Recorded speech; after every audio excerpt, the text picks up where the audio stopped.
பசிக்கிறது. எனக்கும் பேக்கரியா பார்த்து பப்ஸ் பப்ஸ் ப்ளீஸ். பேக்கரி என்பதும் பப்ஸ் என்பதும் ஆங்கிலமா இருக்கு. ஐயோ, நீங்க ரெஸ்ட் எடுக்கலையா? என்னால் திரும்பி கொட்ட இயலாது. அதனால் நீங்களே உங்களுக்குள்ள கொடுத்துக் கொள்ளுங்க. முட்டையை உள்ளே வைத்து புதைச்ச மேலே ஒரு மைதா மாவால் மூடி ஓவனில் வைத்தெடுப்பார்கள் அல்லவா?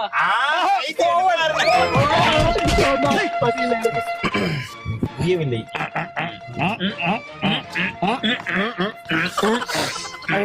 வாய் வருதா?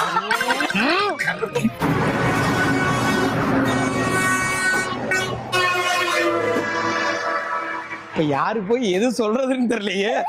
பசிக்குது, பார்த்தா ஆசையா இருக்கு. வாயை தானே தரக்கூடாது, சைன் லாங்குவேஜ்ல கேட்கலாம். Sign language